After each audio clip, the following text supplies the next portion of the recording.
No fundo, ele era... Bem lá no fundo. Bem lá no fundo, ele era bonzinho. Lá no fundo, bonzinho, mas vagabundo. Preguiçoso, acomodado Zé Luiz. Ele que falava, trabalhar pra quê? Trabalhar pra quê? Trabalho para ele era palavrão. Se alguém o convidava para trabalhar, ele se ofendia. Pra quê? Tenho meu pai. E tinha o pai dele, o doutor Mário, homem trabalhador. O doutor Mário, homem rico, havia enricado pelo seu próprio esforço trabalho. Mário, o doutor Mário, pai, se formou pagando ele próprio a faculdade, engenheiro químico.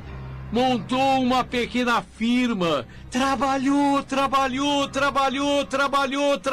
só de falar cansa.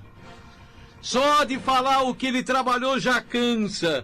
Trabalhou a vida inteira, nunca tirou férias, folga, e montou uma pequena firma que hoje é uma grande indústria. Enricou, ficou rico. E Zé Luiz falava, pra que trabalhar? Tenho meu pai que trabalhou a vida inteira, trabalha por ele e por mim. Eu tenho tudo que eu quero. Pra que querer mais? Pra que ser ambicioso? Eu tenho tudo que eu quero e tinha. Tinha tudo o que queria. Brinquedos de primeira qualidade, roupa, sapato, tênis, tudo que ele queria ele tinha, mas era preguiçoso, acomodado. Na escola, ele inventava desculpas, não fiz a lição porque minha mãe ficou doente, porque a empregada não sei o quê, porque meu pai não sei o que lá, sempre inventando uma desculpa. E se o professor gritasse com ele, ele dizia, pai, aquele professor não gosta de mim. Aquela professora não vai com a minha cara. Ela me disse que eu sou menino rico, que eu sou filhinho de papai. Ela não gosta de mim. Ô, doutor Mário, como todo pai, ele acreditou sempre no filho. Acreditava, mas era desculpa demais. O pai começou a ver que Zé Luiz era vagabundo, que Zé Luiz era acomodado, que não queria nada com nada. Ele que falava, pra que estudar? Já tenho tudo. Vou ficar com a firma do meu pai. Se eu vender a firma, eu fico milionário, vivo bem. Eu gosto de mulher, gosto de farra, gosto de balada. Não era drogado, mas gostava de uma bebidinha, de um esquisinho, de uma mulher à toa. Ele adorava baladas, ia sempre inventando desculpa para o pai. Pai, aquele dinheiro que você me deu, você não imagina, pai. Você não imagina o que aconteceu, pai. Eu fui assaltado. Eu fui num baile. Tava com uma mina, pai. Quando chegaram 3 caras e me assaltaram, você acha que eu ia fazer o quê? Roubaram até o cartão de crédito que você me deu, pai. Devem ter gasto. Ele tinha gasto. Era tudo mentira. Ele inventava. E o pai desconfiava. Mas o pai estava preocupado com a firma dele. O pai estava preocupado com o trabalho dele. O pai dele mesmo desconfiando. Filho, toma mais dinheiro. suspende aquele cartão de crédito e pede outro, eu pago. E o pai pagava. E o pai pagava. Com 19, 20 anos, Zé Luiz era um cara que gastava. Ele fazia questão de mostrar. Ele não precisava trabalhar. A mãe falava com o pai: você precisa tomar uma atitude. O Zé Luiz, ele tá ficando um vagabundo. Tá ficando não, já era. E já era há muito tempo. O pai começou a cortar uma coisa, a cortar outra coisa, mas ele inventava história. Pai, não quero trabalhar com você, pai. Mas eu quero montar um negócio. Tem um amigo meu que me propôs uma sociedade. Tem um negócio aí de fotografia. Eu só preciso de um capital. Pai, me arruma, e o pai arrumava. Ele não se metia em fotografia coisa nenhuma. Não tinha negócio coisa alguma. Ele gastava. Pai, não deu certo. Esse negócio de fotografia já era. Agora com computador, com máquina moderna, revelação não dá mais. Pai, eu tô pensando num outro negócio. E ele vinha com outra história. Se meteu em negócios de sorvete, de doces, de doceria. Se meteu em negócio de computação. Não se meteu, ele inventou o que se meteu.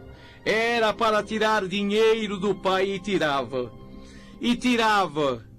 Mil histórias, com 25 anos. Ele era vagabundo. Pai, não tenho sorte, pai, mas eu vou ainda acertar. Pai, tem um outro negócio aí. Um negócio de uma mecânica que o cara tá meio perdido. A mecânica é boa, é uma oficina. Eu quero entrar de sócio. Me arruma. O pai arrumou. E vinha história. Sempre vinha história. A mecânica pegou fogo, pai. Não estava no seguro. Eu tenho que pagar o prejuízo. Tenho que pagar um carro que queimou. O pai arrumou o dinheiro, mas o pai percebeu. O pai já sabia, mas o pai começou a cansar. E a exigir que o filho fosse trabalhar na firma dele. Não, pai, não dá certo. Trabalhar pai e filho não dá certo. Então tem o seguinte, disse o pai. Não tem mais dinheiro. Como, pai? E se eu precisar para montar um negócio? Não tem mais dinheiro. Pai, apareceu uma oportunidade de comprar uma padaria. Eu quero entrar nesse negócio, quero ficar de sócio. Tem um português. O pai falou, é a última vez. É a última vez. Não tinha padaria coisa nenhuma. O pai deu o dinheiro e rapidamente no jogo Mulheres e Bebida, ele gastou aquele dinheiro. Pai, tô precisando, mas o pai agora, eu te avisei que era a última vez. Eu te avisei. Quer começar na firma? Quer trabalhar? Pai, eu não quero trabalhar. Eu quero ser dono E ele até gaguejava. Ele precisava de dinheiro. E o pai sabia. Ele ia inventar uma história. O pai sabia. Ele já tinha inventado mais de 1000 histórias. Uma história atrás da outra. Qual seria a próxima? Ele sumiu. Ficou 2 dias, desaparecido. Foi o pai que atendeu na firma aquele telefonema. Uma voz estranha, disfarçada, que dizia: nós estamos com seu filho.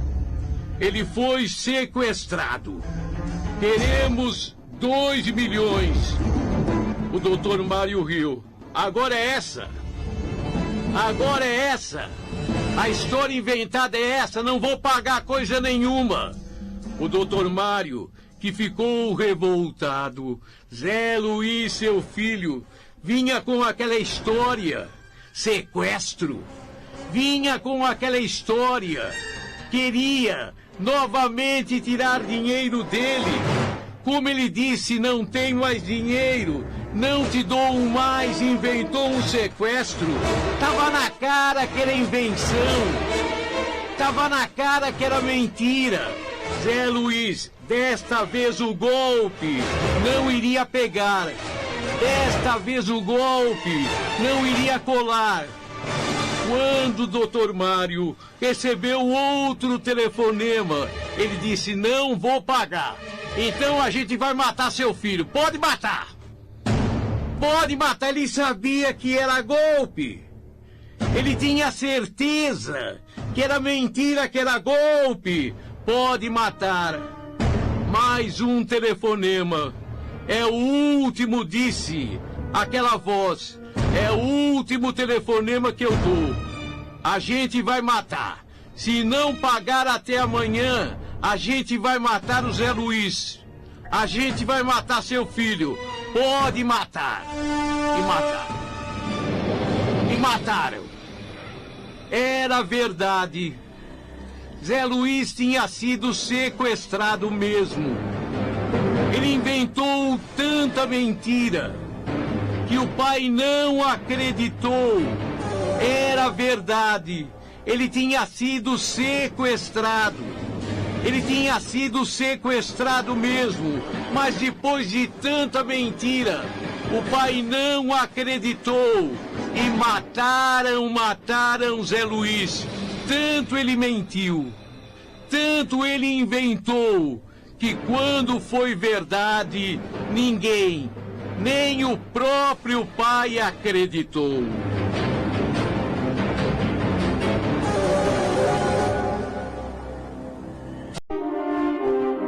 Na Record, você ouve Gil Gomes, o maior contador de histórias do rádio brasileiro. A história se repete.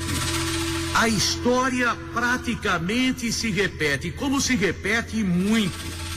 E muito. Rosinha, de pequenininha, ela não tinha nada. Rosinha era gorda, bem gorda. Sempre foi gorda. Não era de comer muito, não. Embora ela comesse tudo que aparecia, mas não tinha muito para comer. Rosinha sofria nas mãos de Altamiro. Rosinha casou menina. 16, 17 anos de idade, Altamiro parecia um excelente homem. Altamiro mais velho do que ela, uns 10 anos. Excelente homem, pelo menos na aparência, trabalhador. Mas Rosinha comeu o pão que o diabo amassou. Tão logo casou, já no primeiro mês ficou grávida. Se é que não casou grávida. Já no primeiro ano de casamento deu à luz e ficou grávida novamente. Foram filhos um atrás do outro. 1, 2, 3, 4, uma escadinha. Só que Altamiro não era o que se pensava, não. Altamiro não era ciumento, não, mas era autoritário. Era ele que mandava, era ele que executava, era ele que mandava em tudo, era ele que decidia tudo. Rosinha, para dizer o que os vizinhos falavam, ela parecia uma pata-choca. Andava com... Era gorda e pachorrenta. Tudo ela obedecia a Altamiro. Altamiro tocava a mão nela, batia, batia, ela saía correndo e parecia uma pata-choca, como diziam, ela corria com os pés de pato, assim. Quando ele começava a bater, ela gritava e corria, e se acostumaram com isso. Rosinha sofreu, mas sofreu. Ele, Altamiro, quando ela corria, ele pegava uma das crianças e, para fazê-la voltar, ele começava a bater na criança. Ele começava a bater no filho para que ela voltasse. Altamiro era ruim. Rosinha contava para as vizinhas: ele é mau, ele me judia, ele gosta de judiar.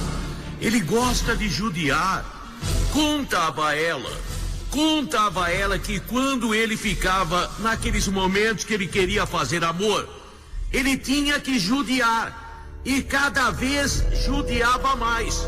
No começo, para obter excitação, digamos assim, para conseguir fazer amor, ele batia nela. E quando ela gritava, ele ficava excitado e a possuía. Mas com o tempo ele foi querendo mais e mais sofrimento.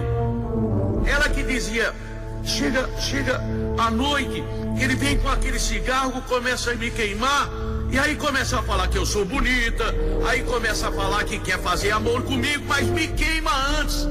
Se eu não grito, ele não faz nada. Se eu não sinto dor, sádico, extremamente sádico. Rosinha, por que você não deixa ele? É meu marido. A vizinhança até não gostava dela pela atitude dela. Por que você não deixa? O cara te judia, o cara judia dos filhos. O cara é um mala. Pra não falar outra coisa, é um mala. Mas é meu marido, um dia ele conserta. E Altamiro, sabe, Altamiro era aquele cara metido. Não cumprimentava ninguém, não falava com vizinho nenhum. Se diziam um bom dia pra ele, ele não respondia. Se diziam boa tarde, boa noite, ele virava a cara. Não queria conversa com ninguém. Chegava em casa e era aquela gritaiada, ou ele gritava, ou gritava a Rosinha de dor. Porque ele gostava de bater. E não fechava a janela, não fechava a porta, batia para que todo mundo visse.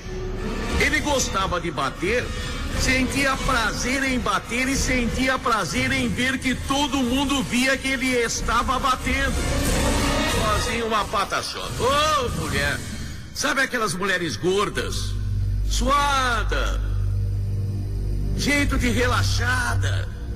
Ela cuidava bem das crianças, cuidava bem da casa, cuidava bem daquela cachorrinha, da cachorrinha, era o xodó dela.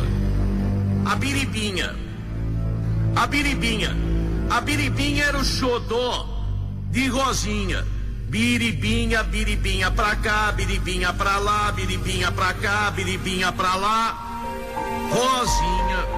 Rosinha, mas meu Deus, virou rotina os comentários das vizinhas, dos vizinhos, dos moradores de lá. Como é que uma mulher assim aguenta?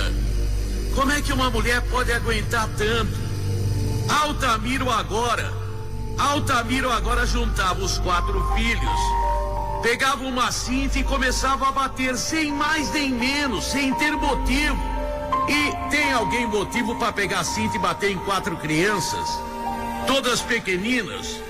Altamiro fazia aquilo porque queria se mostrar. Ele se achava um bom, ele se achava um valente, ele se achava um Superman, o cowboy do bairro, o valentão do bairro. Teve até gente do centro comunitário de lá que chegou pra Rosinha e falou: você, tudo bem, você apanhar, você pode até gostar. Eu não gosto, mas você pode até gostar, mas permitir que batam em seus filhos, se você não tomar providência, a gente vai tomar. Ele é meu marido, ele é pai das crianças. Ele sabe o que está fazendo. Educação se dá em casa. Por que vocês não se metem com a vida de vocês? Na minha vida mando eu. Na minha vida mando eu e meu marido. Ele é meu marido, ele é meu marido, é meu marido. Dava raiva. Dava raiva. Todo mundo tinha raiva mais dela do que dele. Todo mundo tinha mais raiva dela do que dele mesmo. Porque ela era, puxa vida, uma mulher sofrer. Ela tinha, sabe quando aparece aquela mancha roxa no olho, no rosto? Ela aqueles braços gordões, tudo manchado de preto. Tudo manchado de preto. Ela era gorda, mas uma gordura, sabe aquela gordura repugnante? Que parece que, sabe aquelas porcas que a gente vê em desenho animado, aquela porcura, a porca era mais limpa. A porca era mais limpa, Rosinha. E todo mundo comentava como é que uma mulher pode suportar um homem como ele. Como é que uma mulher, tudo bem que ela goste, tudo bem que ela suporte, mas e os filhos? E os filhos chamaram polícia 10 vezes. A polícia chegava e o pai dizia: meu filho aprontou. Eu dei uma cintada no meu filho, mas uma cintadinha. Eu estou apenas educando. E a Rosinha vinha em defesa dele. A Rosinha vinha em defesa dele. Ele é um bom pai. Ele é um bom pai. Os vizinhos que ficam pegando no pé dele, ele é um bom pai, ele quer educar, ele não quer que essas crianças se transformem em bandidos amanhã e deem trabalho para vocês da polícia. Ele é um bom pai, se todo mundo cuidasse da sua vida. E ela abraçava o Altamiro na frente da polícia. Ele não merece, ele é trabalhador, ele não judia de ninguém. A revolta da vizinhança. A revolta da vizinhança. Até que chegou aquele dia. Até que chegou aquele dia. Os vizinhos pasmados. Os vizinhos pasmados começaram a ver aquela cena. Rosinha com uma faca na mão. Ela gordona, correndo atrás de Altamiro. Ela com a faca na mão, um facão de cozinha, correndo atrás de Altamiro. Altamiro facilmente correria e escaparia, mas tropeçou, caiu. Rosinha pulou em cima dele e começou a dar facadas e não parou mais. Não deu nem para contar quantas facadas ela deu. Não precisa dizer que ela o matou. Não precisa dizer que ela o matou. Ela foi presa e autuada em flagrante. Mas por quê? Por quê? Depois de tanto sofrimento, tanta tortura da parte dele, por quê? De repente a gota que transbordou, qual foi? Qual foi o motivo de tanta ira? Na delegacia ela contou: ele me batia, mas era problema meu. Era problema meu. Eu aceitava, ele batia nas crianças, era problema nosso, porque ele dizia que queria filhos obedientes. Ele batia, mas era filho dele. Agora bater na cachorra, coitadinha da Biribinha, ele bateu na Biribinha. Não se pode bater num cachorro. Eu quero saber, doutor delegado, o que vai acontecer com a minha cachorra. Em nenhum momento ela perguntou o que ia acontecer com os filhos.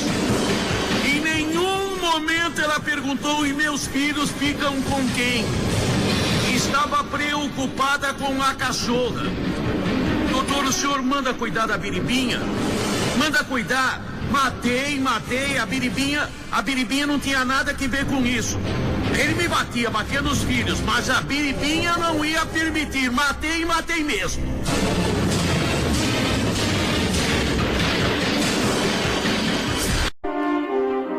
Na Record, você ouve Gil Gomes, o maior contador de histórias do rádio brasileiro. Foi muito azar. Azar, acompanhado também de um erro dele. Ele sabe, ele errou, mas foi circunstancialmente. Foram circunstâncias que o levaram ao erro. E pensar que ele tinha a faca e o queijo na mão. E pensar que ele estava maravilhosamente bem de vida. Gerson, em pouquíssimo tempo, ele havia subido. Em pouquíssimo tempo, ele estava conquistando, como ele diz, o mundo. Mas de repente, tudo desmoronou. De repente, tudo acabou. E acabou numa bobeira. Foi bobeira. Ele nem queria. Ele nem estava interessado. Foi uma bobeira. A história de Gerson, o homem que teve a faca e o queijo na mão. O homem que em pouco tempo estava super bem de vida. Super bem de vida. A história de Gerson.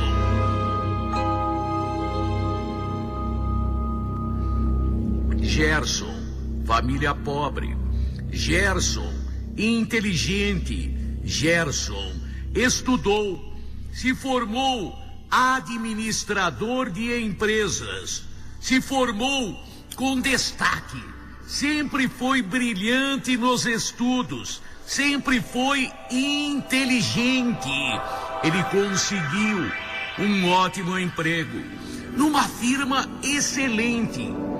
Numa firma excelente que ele não cita o nome. Uma firma grande.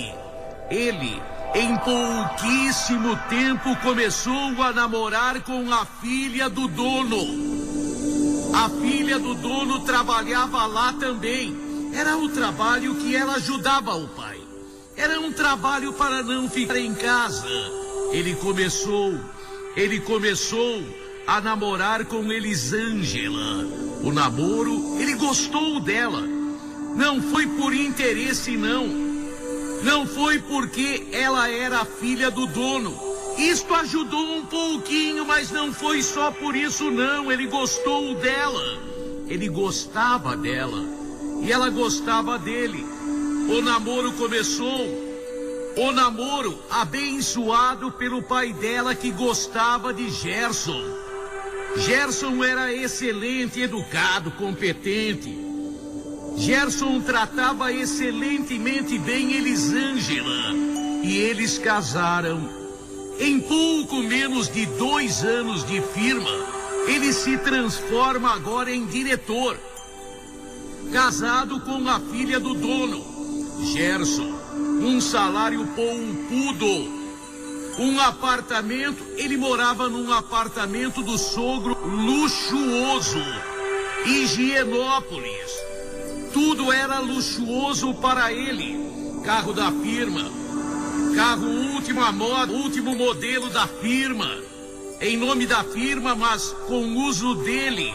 Ele estava super bem. Super bem mesmo. E Elisângela, ele gostava dela.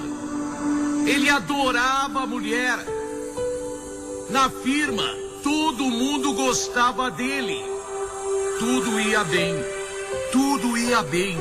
Até que aquela secretária, não foi nem ele que escolheu.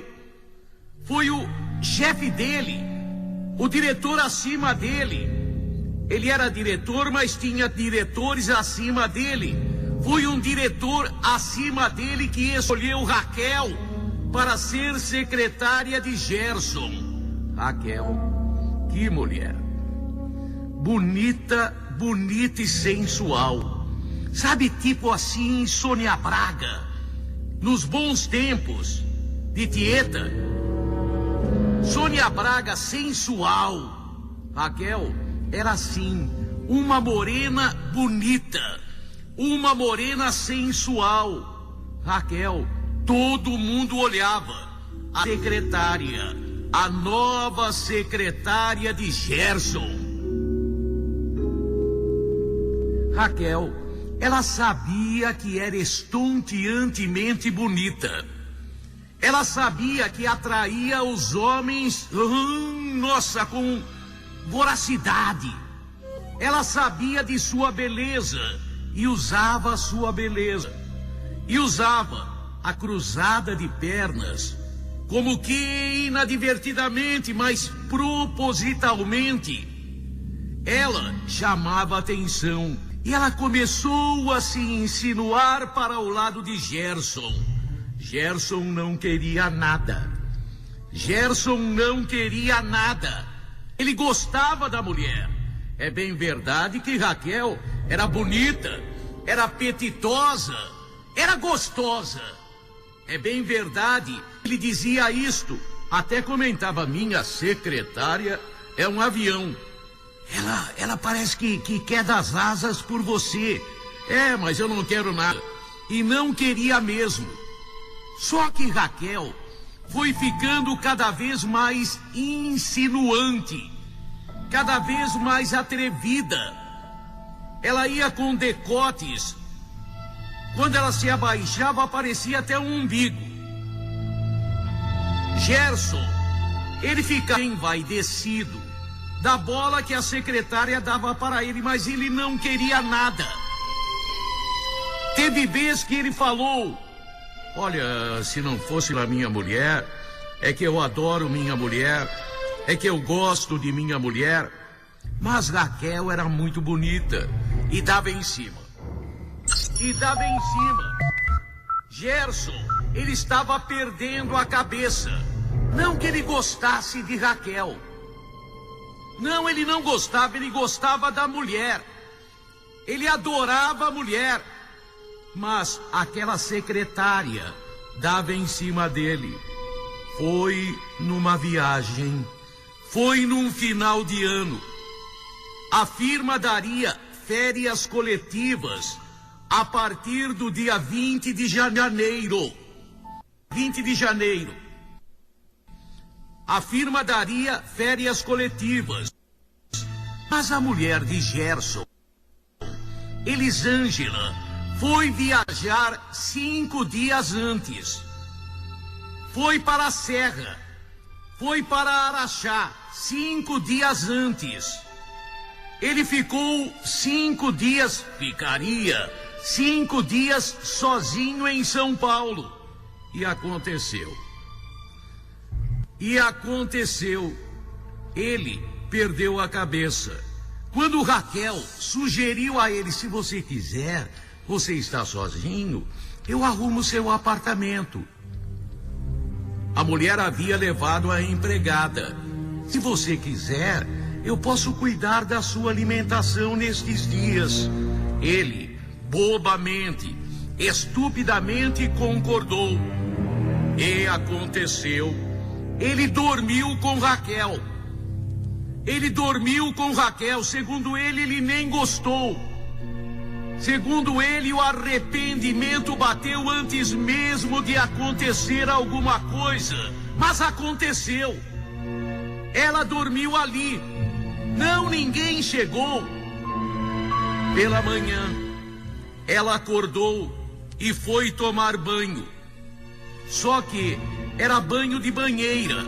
Só que quando ela subiu na banheira, escorregou, bateu a cabeça, desmaiou.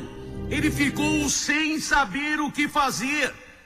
Ela completamente nua, desmaiada, fazer o quê? Ele chama a ambulância. Ele tentou reanimá-la. Ele esperou que ela voltasse assim, não voltou. Esperou demasiadamente quando chamou a ambulância, levada com fratura de crânio para o hospital. Raquel morreu. Já imaginaram o escândalo? Já imaginaram o escândalo? Gerson, a mulher, entrou com ação de separação litigiosa. Ganhou. Ele perdeu o emprego. Justa causa. O sogro o mandou embora. Ele foi colocado numa lista negra. 3 anos se passaram. 3 anos se passaram. Ele não conseguiu emprego, não. Ele procura, bate de porta em porta. De firme em firme não consegue colocação. Como ele diz, custou muito caro. Custou caro demais. Foi um acidente, eu não tive culpa. Não teve culpa, mas a mulher não quis perdoá-lo.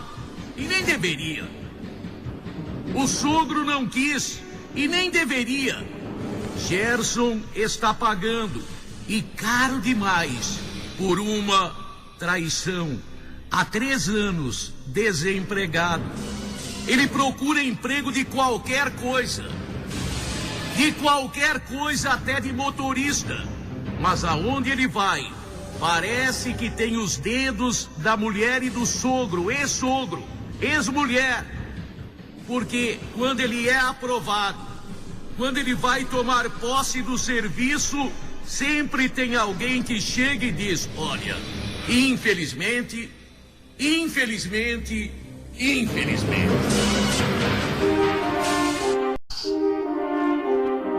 Na Record, você ouve Gil Gomes, o maior contador de histórias do rádio brasileiro. Ele queria chamar a atenção. Alberto era parecido. Ele gostava que as atenções se concentrassem nele. Ele adorava isso. Todo mundo perguntando para ele centro, alvo das atenções generalizadas. Era o que Alberto gostava. Alberto era dono de um pequeno bar numa cidade do interior paulista, na região do Vale do Paraíba. Já na região ali de Cruzeiro, ele era dono de um pequeno bar na periferia da cidade. Mas Alberto sempre tinha uma história. Alberto sempre tinha alguma coisa para contar. Mas ultimamente Alberto estava desatualizado. Não tinha nada para contar. Então ele bolou. Ele inventou.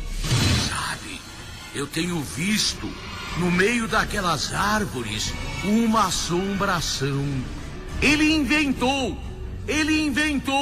Eu tenho visto sombras que se mexem no meio daquelas árvores.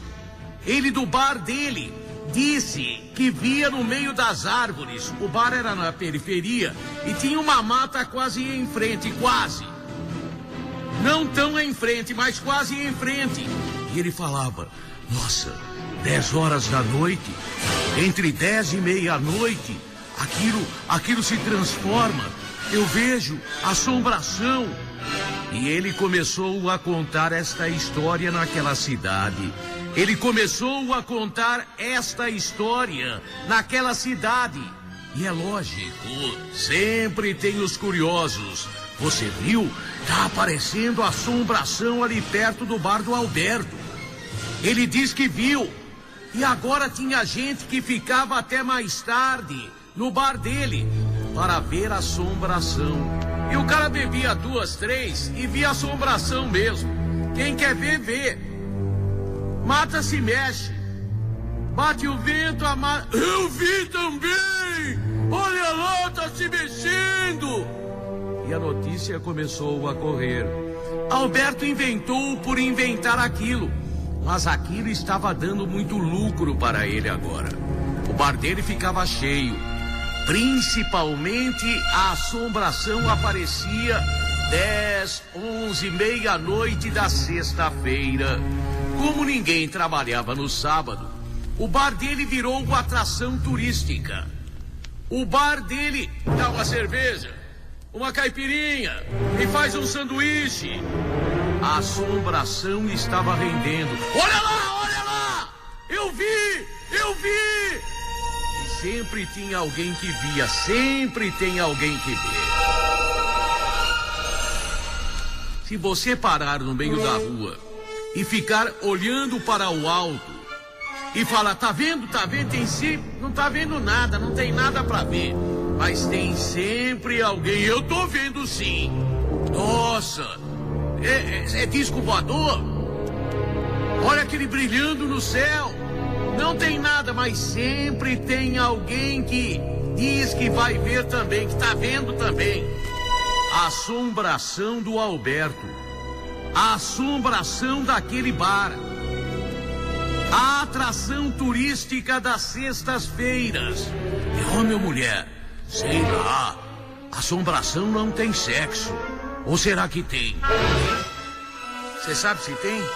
Eu não sei, não sei nem se tem assombração, que deve ter, sei lá também. E nem iria no bar do Alberto. Não gosto de mexer com essas coisas. Mas tem gente que gosta. Já tinha gente que aparecia e falava, sabe de quem é aquela assombração? É de um cara que morreu ali num acidente, um dia ele ia num cavalo, o cavalo empinou, ele caiu, é o cara que tá aparecendo. Já tinha até história de quem era. Era invenção do Alberto. Era invenção do Alberto, mas agora o Alberto, com o lucro que estava obtendo, ele inventava mais e mais. Eu levantei a história do cavalo, teve mesmo. No final do século passado tinha um fazendeiro aí e ele já contava história. Que a mulher do fazendeiro tinha traído, o fazendeiro tinha saído atrás, o cavalo empinou, o fazendeiro caiu, o fazendeiro matou a mulher, matou o amante da mulher. Cada semana tinha uma história. E o bar cada vez mais cheio. Me dá uma cerveja. Mais uma aqui, Alberto. Pô, você esqueceu de mim? Já tá na hora da assombração chegar e você não aprontou aí o sanduíche? A assombração vai vir antes do sanduíche. E o bar movimentado. E gente que via. E gente que via. Alberto estava feliz. Nunca uma mentira havia rendido tanto. Ele reformou até o bar. Ele colocou uma mesinha do lado de fora. Tinha gente que ia de binóculo. Com binóculo se vê... Eu vi. Aquele binóculo que eu peguei, eu vi. Você tem que ver, o mato foi se mexendo, uma coisa branca apareceu, e eu vi até o vulto de um cavalo, é verdade. Era o fazendeiro. O espírito dele está aí vagando ainda. É, quem morre querendo cometer pecado, ele estava querendo matar a mulher. A alma fica vagando. Sexta-feira o bar lotado. Sexta-feira o bar lotado. O fazendeiro.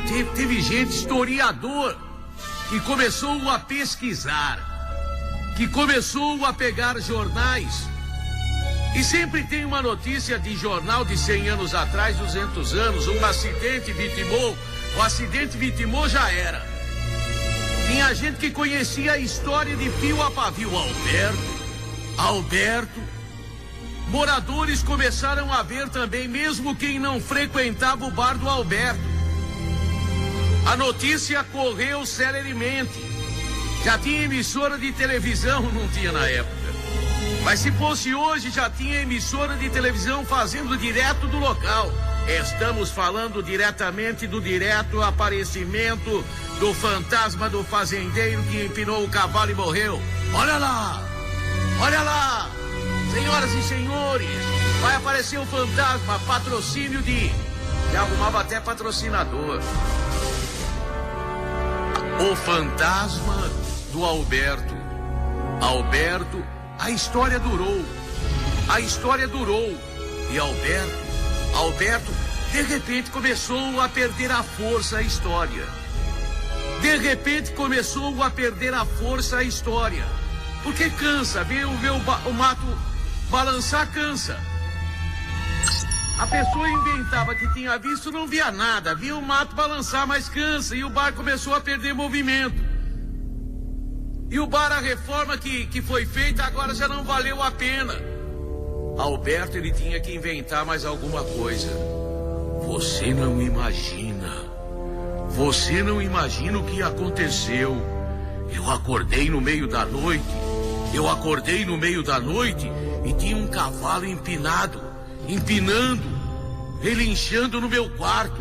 E tinha um cara em cima Me deixe em paz, me deixe em paz, me deixe em paz. A notícia correu, o Alberto tinha visto no quarto dele. O fazendeiro pedia para que ele deixasse em paz.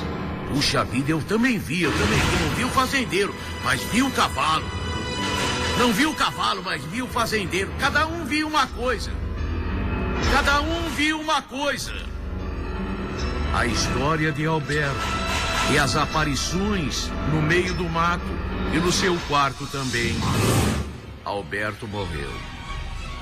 Alberto foi encontrado ao lado de sua cama, olhos arregalados, vitimado por um ataque do coração.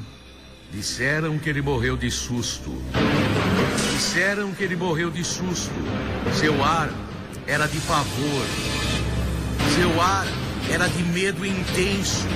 Seus olhos arregalados diziam que ele morreu apavorado. O que teria acontecido?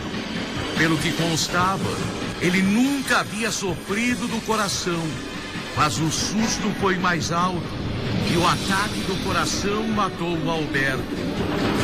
A história correu, o fazendeiro matou. O fazendeiro apareceu. Aquela casa...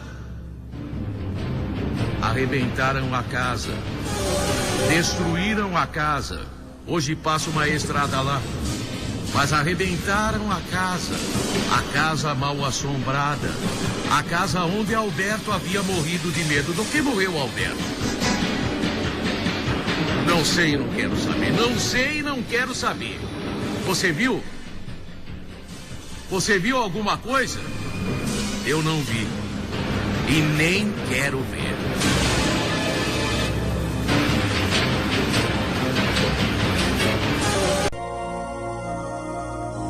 Sinceramente, eu não sei. Como rotular, como colocar um nome para esta história? Uma história de amor? Uma história de amor. De amor! Diferente, mas uma história de amor. William era apaixonadíssimo. William, a paixão dele por Catarina era total. William, um rapaz bonito, jovem, cheio de vida, um rapaz que sonhava com a felicidade. Tem gente que sonha com a felicidade e não luta por ela. Ele lutava, estudou o quanto pôde. Foi trabalhar e era esforçadíssimo. Inteligente, ele conheceu Catarina na firma.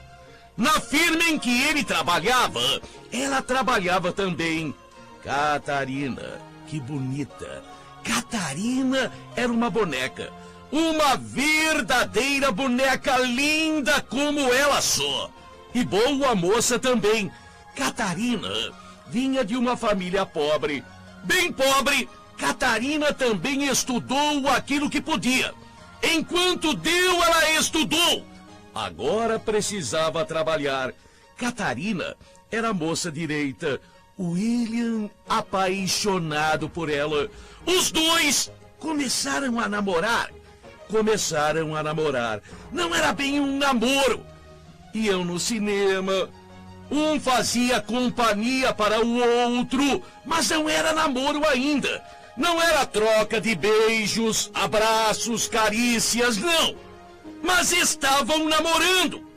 E o William apaixonadíssimo, super apaixonadíssimo por Catarina.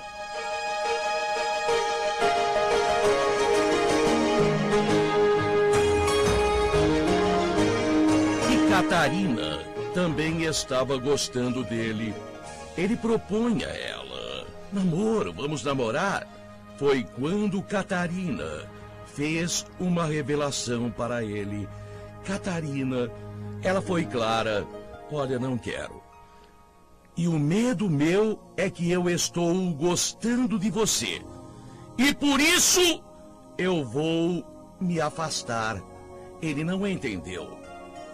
ela estava gostando dele e por gostar dele iria se afastar dele. Era contraditório. Ela estava gostando dele e por gostar dele ia se afastar. Era altamente contraditório. Altamente contraditório. Mas ela explicou. Sabe o que é? Eu gosto de você. Eu estou gostando de você, mas eu venho de uma família muito pobre. A minha infância, contava a Catarina, a minha infância foi de fome. Eu vivi a minha infância que deveria ser feliz, ouvindo minha mãe e meu pai brigando. Ouvindo, vão cortar a luz, vão cortar a água. E às vezes até cortavam. Não tem pão, precisa pagar o empório. E meu pai e minha mãe brigavam por isto. Meu pai era lutador, trabalhador, trabalhos manuais, se esforçava. Minha mãe criou os filhos. Muito bem, era uma boa mulher. Mas faltava tudo dentro de casa. A pobreza dói. Eu não pude ter uma boneca. No Natal, as minhas amiguinhas ganhavam presentes. E eu não. Quando eu comecei a frequentar o colégio, eu ia de sapato furado. Quando, na aula de educação física, eu tinha que falar que estava com a perna doendo porque não tinha tênis. Não tinha dinheiro para comprar o tênis. Eu não quero pobreza. Eu tenho uma irmã mais bonita do que eu. E ela era bonita, hein? Eu tenho uma irmã que se apaixonou. Ela mais velha, casou. Ela adorava o marido. O marido adorava ela. Mas também faltou o pão. Faltou o dinheiro dentro de casa e eles começaram a brigar. E os dois que se amavam estão se separando agora. Por isso, William, eu não quero. Você é pobre também. Você é bacana, é sensacional, mas eu quero alguém rico. Eu preciso disto. Eu prometi a mim mesma, dizia a Catarina.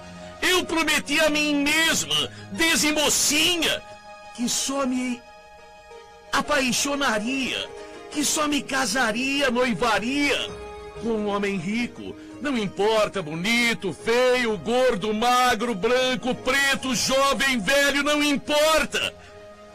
Eu mereço isso. Eu mereço, eu tenho complexo. Eu sei que sem dinheiro não há felicidade. William abaixou a cabeça. Pensa bem, Catarina. Eu amo você. Eu amo você. Pensa bem, Catarina. Eu não quero, William. Me perdoa. Eu respeito você. É a pessoa que eu mais gosto. Estou com medo até de sofrer muito falando isto para você. Mas é melhor agora. É melhor agora. A cada dia que passa, eu estou gostando mais de você.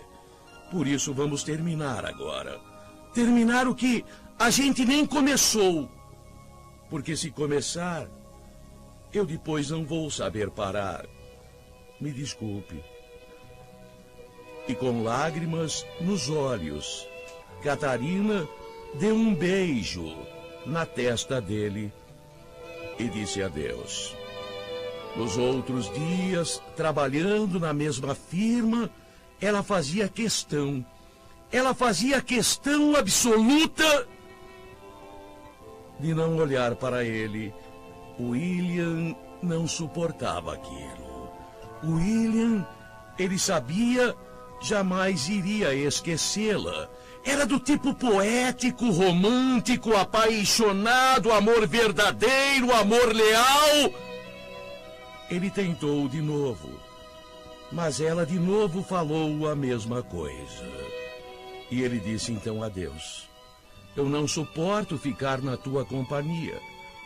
Eu não suporto, porque eu te amo e não sei disfarçar. Pediu a conta. Pediu a conta e foi embora. Para onde ele foi? Ele foi para o estado do Pará. Ele foi para o Pará. Sabe-se agora. Ele pretendia se afastar dela. E se afastou. No Pará, inteligente e ambicioso, William começou a lidar com ouro nas jazidas minas lá do Pará. Ele começou a ser um intermediário. No começo pequeno, depois um grande intermediário. O tempo foi correndo, o tempo foi passando. E como os anos correm, e como o tempo passa, um ano voa, 2, 3... A gente fala de 1970 no futebol, como se fosse ontem. A gente fala da Copa de 50. A gente fala de Kennedy. A gente fala... O tempo corre. Ele enricou. Ficou rico. Em São Paulo, seus pais morreram. Seus irmãos mudaram para o Pará. Ele ajudou a todos. Muito tempo se passou. 30 e poucos anos se passaram. Foi quando ele voltou para São Paulo. Não para ficar, para matar uma curiosidade. Para matar talvez aquele sonho que ele acalentou durante todo este tempo. Porque embora com dinheiro e rico agora, ele sempre, a cada noite, sonhava com ela.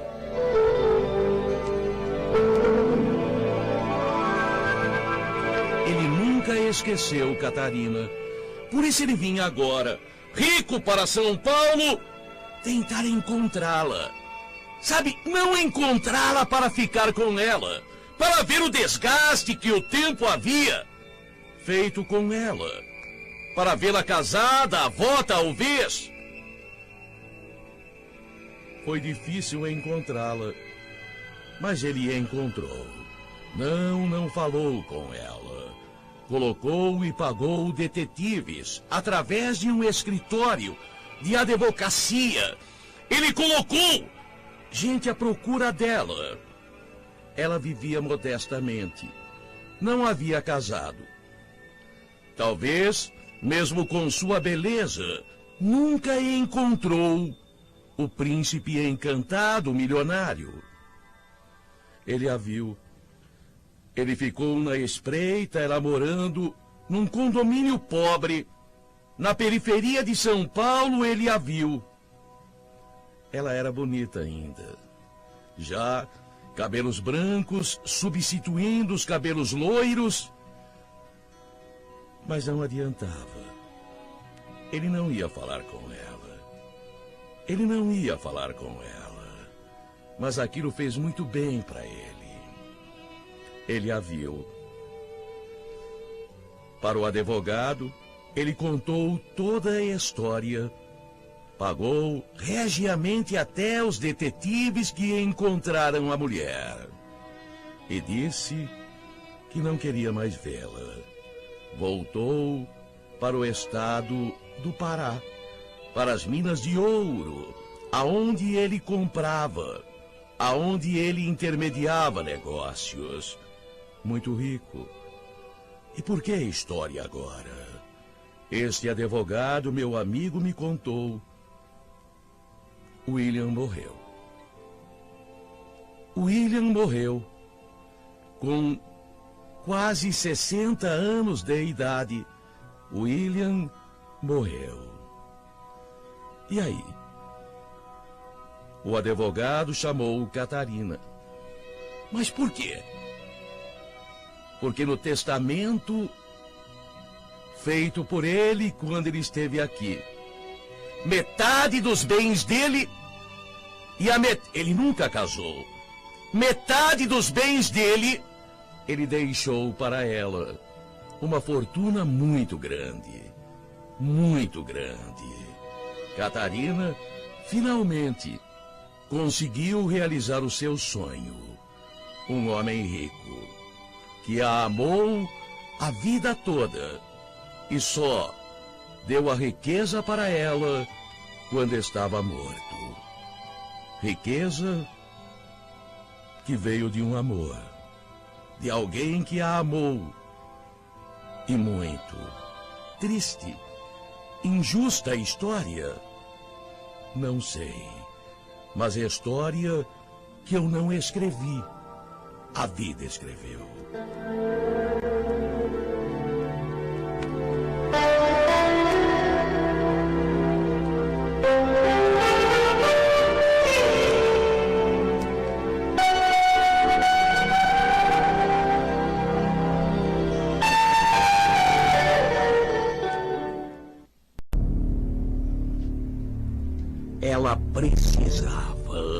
Ela precisava fazer alguma coisa. Não, ela não iria deixar que aquilo acontecesse. Afinal de contas, tanto carinho, tanta dedicação ao filho. E agora, aquilo acontecia. Não e não mesmo. Ela iria fazer alguma coisa. Ele não ia ficar com ela, não. Raquel, 55, 56 anos, intransigente. O tipo da mulher que dizia: quando eu estou com a razão, eu vou até o fim do mundo. Eu brigo pelos meus direitos. Mas ela sempre achava, estava com a razão. Sempre intransigente. Não viveu com o marido mais do que 2 anos. O suficiente para ter um filho. O marido não aguentou. Raquel, ninguém aguentava. Ela se achava no direito de brigar por tudo. Até passarinho no vizinho irritava. Até passarinho cantando irritava a Raquel. Não havia um vizinho que gostasse dela. Não havia um parente que a visitasse. Intransigente, chata. Extremamente, rigorosamente chata. Seu único filho, criado debaixo de um regulamento, parecia gritar. Pode isto, não pode aquilo, não pode. Raul, para não contrariar a mãe, ele foi criado por ela. Ele obedecia em tudo. Com 22 anos, ele não podia chegar em casa depois das 9 horas da noite. Se chegasse 9h10, a mulher fazia escândalo. Gritava, xingava, chorava. Raul, um menino bom, estudioso. Não houve uma namorada sequer que ela não pusesse defeito. Sempre as namoradas dele eram isto, aquilo outro, não prestava, não era mulher para ele. Todas tinham 1000 defeitos. A única certa no mundo era ela, Raquel. E agora aquilo, ela não iria permitir. Ela iria tomar uma providência séria. Qual ela não sabia. Como ela não sabia. Mas ela ia mesmo tomar uma séria providência. Não, seu filho, seu querido filho, seu ingênuo filho, seu puro filho, seu filho que ela acreditava era virgem.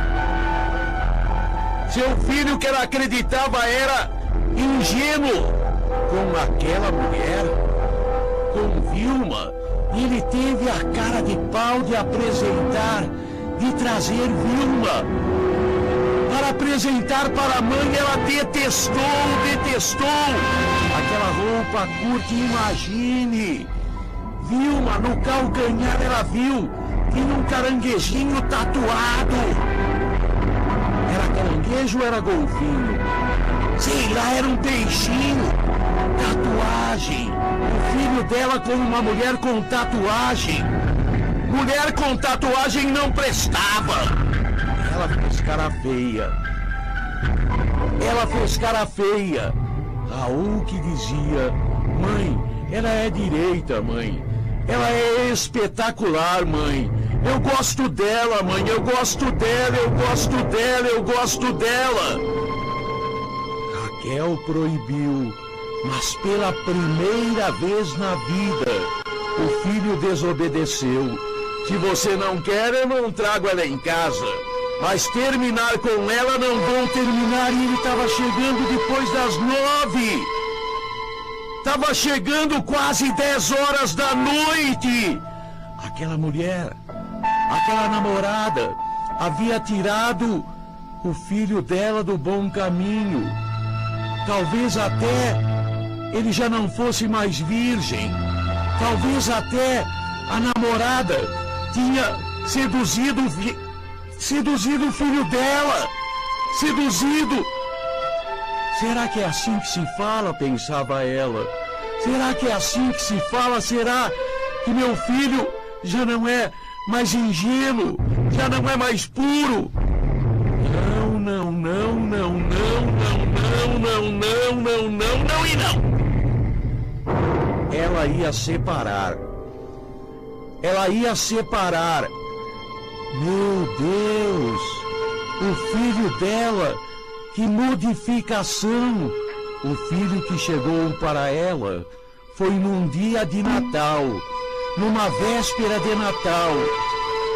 Eu vou passar o Natal com ela, na casa dela. Se a senhora quiser ir, ela não queria ir, não! Não queria! Ela passou sozinha o Natal, a véspera. Ele chegou depois da meia-noite.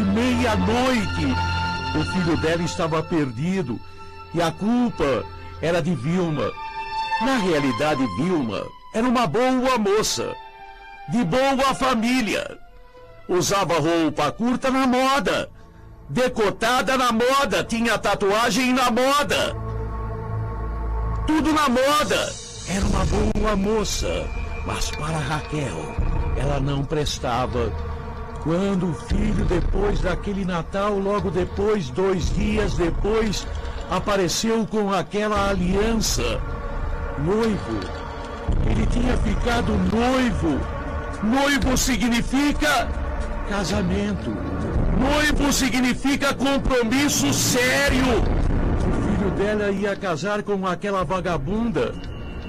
O filho dela, não, ela precisava, ia fazer alguma coisa. Ela precisava. Ela não tem com quem conversar. Não tem amiga, não tem parente, não tem conhecido, amigo. Mas ela precisava. Fazer o quê? A pessoa que quer um copo d'água pode se afogar na água. Pode se afogar. Ela iria resolver o assunto com o próprio veneno que o filho havia se envenenado. Ela daria uma dose maior de veneno para ele. Você não entendeu, mas o plano dela era diabólico. Mais veneno ao filho que estava se envenenando aos poucos. Ela acreditava. Vilma havia mostrado a ele o caminho da perdição, o caminho do sexo. Vilma havia feito amor com ele. Ela até perguntou, filho, você é virgem ainda? O filho riu. Então o filho não era mais puro.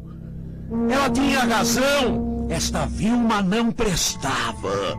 E se não prestava, ela usaria a mesma arma de Vilma. Ela fez o seguinte. Ela bolou. Vilma podia ter experiência. Podia ser uma vagabunda. Podia ser uma mulher à toa. Uma mulher desviada. Mas tinha mulher que era mais experiente. E se ela contratasse uma mulher super experiente e bonita, dinheiro ela tinha, dinheiro ela possuía, ela recebia aposentadoria e uma pensão do marido, sempre foi econômica, sempre guardou na poupança mais da metade, durante mais de 20 anos economia em cima de economia. Então, agora disporia desse dinheiro, gastaria este dinheiro, valia a pena. Pelo menos o filho não iria casar com aquela megera, com aquela desavergonhada, com aquela sem vergonha, com aquela vagabunda da Vilma. Como é que ela não conhecia nenhuma mulher da vida? Mas é tão simples, é tão simples. Basta andar por São Paulo, basta ir em determinadas avenidas e se vê mulher bonita e da vida. Ela contacta Selma, moça bonita, 19 anos de idade, prostituta, sua profissão, prostituta, sua vida, prostituição. Selma, 19 anos. Selma se prostituiu no interior. Uma longa história. Como toda mulher da vida, ela tinha uma história triste. Tinha uma história que ela contava. Raquel se aproximou e falou para ela: quanto você quer? Quanto você quer para separar meu filho de uma mulher? Você precisa conquistá-lo. Você precisa, fazer com que ele fique desapaixonado desta mulherzinha. Você é bonita, você sabe das coisas, creio eu, disse ela. Faça meu filho se separar dessa mulher. E combinou uma importância alta. Sei lá, o equivalente a 70, 80 mil reais. O equivalente a isso fora despesa. Se ela separasse o filho. Selma viu um negocião pela frente. Selma imediatamente aceitou a incumbência. E foi marcado. Selma ficaria nas proximidades da casa dela, de Raquel. Raquel apontaria o filho. Selma daria uma de moça ingênua. Selma daria uma de moça ingênua. E conquistaria, levaria para a cama Raul. O filho de Raquel levaria para a cama e faria ele delirar. Delirar! Ele ter prazeres que ele nunca imaginou que teria. Assim ele esqueceria a Vilma. E assim foi feito. A aproximação foi mais fácil do que se pensou, mais fácil do que se pensou, bem mais fácil. Raul ficou caído de cara por Selma. Selma era uma menina bonita. E o que ela fazia na cama, o Pelé não fazia no campo. Ela, imediatamente, Raul esquece Vilma. Raul esqueceu Vilma.